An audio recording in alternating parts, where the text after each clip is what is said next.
You're listening to Mitnik's Monthly Brushstrokes, a podcast on the art of outsmarting, the fun part that sets you apart. I'm Keith Mitnik, author of Don't Eat the Bruises, How to Foil Their Plans to Spoil Your Case. For more information, please visit keithmitnik.com. In this podcast, I want to talk to you about what I call creating the language of your case. It's so important that we provide structure for the jury for facts. If you just take facts and stack them up like bricks, it just looks like a pile of messy bricks. If you create a framework to put the bricks in, now it looks like a house, and you go, I know that's a colonial style house. That's a ranch style house. You know what it is and you understand what it is. In order to create this structure for the facts to fit in, the key components of the framework are picking powerful words and phrases, asking winning questions, and what I call resurrecting recognizable phrases. Do you think that Mark Twain or Emily Dickinson took their words lightly? I honestly think that one of the flaws most of us have as lawyers is we all think if we open our mouth, the right words are going to pour out. And you know what? After life in the courtroom, good words usually come out. But there's a difference between relying on your instincts with the right words and treating it as a pretrial strategy to frame your case so that you maximize the strength of the facts that fit within those words. And spend time picking the words. Spend time picking the words.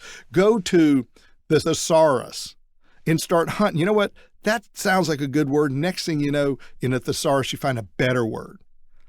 Have a bunch of thesauruses.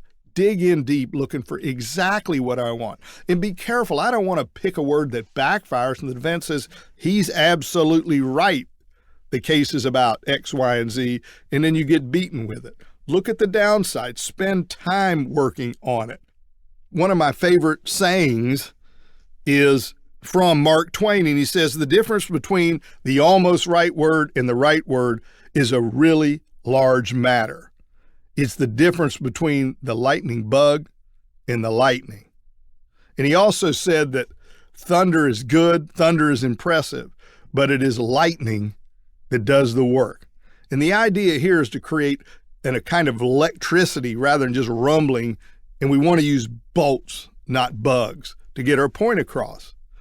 And I want to start with some examples of right words and wrong words, just to drive this point home. And one of my pet peeves is when lawyers say accident. They will say the accident occurred on so-and-so. My client was hurt in the accident on. And the reason we do that is because we have accident reports and the doctors talk about accidents and the defense says accident so many times it sounds like they got a tick. We don't want to fall into that trap. Why? Accidents happen. We've heard that our whole lives. Accidents happen. I can hear my mom right now when my brother and I have been chasing each other around the house and broke something, and my mom saying to my dad, Nick, it was just an accident. So don't use the word accident. Accidents happen. Say crash. Why? Crashes make people cringe. So change the vocabulary. That's a perfect example. Let me give you another example. Don't say whiplash. Whiplash sounds like it's bogus. And don't say, for goodness sake, flexion and extension injury. That sounds like the way the neck's supposed to work. You want to say something like, she snapped her head back suddenly and unexpectedly. That causes people to go, wow, that could hurt you. Here's another one. Don't say rear-ended. It sounds like a run-of-the-mill mishap. Say rammed from behind. Why? It sounds violent. Don't say low impact, for goodness sake. That sounds harmless. You want to say not a lot of visible property damage. It taps into people's experience where the body shop fixed the car, but it never ran right ever again. Besides, it's just accurate. Here's another one. Don't say degenerative disc disease. It sounds like an unrelated, horrible condition. Call it what it is, the normal aging process, or it's just normal aging. Here's another one. I hear lawyers say, and he had internal fixation, because that's what the doctor said. You know what? That sounds like they fixed it. Say metal plates and screws, or say hardware. Why? It sounds unnatural. Words matter. Don't talk about a negligent trucker on the road. It sounds too lawyerly, and by gosh, these truckers are doing hard work to make a good living. Say a road hog with a my way or the highway attitude. Everyone has dealt with those jerks before. Words matter. Don't say, here's another one, they were following too close. The defendant was following too close. You know why?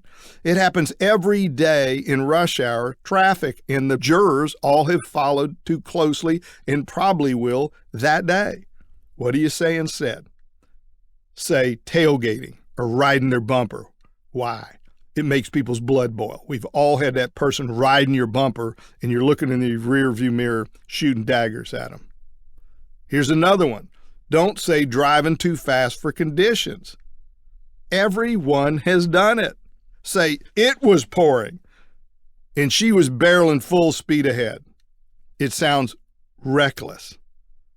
Out on the road, don't say the defendant was negligent. That sounds like some fancy legal terms. Say the defendant was the problem on the road that day, endangering the motoring public. Here's another one. Don't say your client was not comparatively negligent. That's another one that means nothing to the jury and sounds like fancy pants lawyer talk. How about saying, my client was minding her own business and has zero fault in this?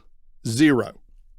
It's just the difference in the words you pick make all the difference in the world to the emotion and the imagery that you're communicating it, and it's worth taking the time to pick the right words and the right powerful words that I call perfect powerful words, meaning so they won't backfire either.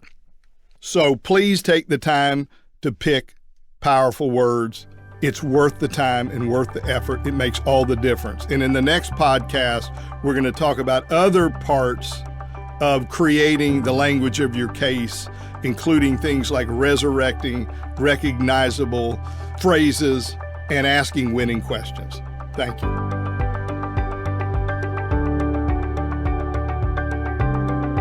For more information, please visit keithmitnik.com.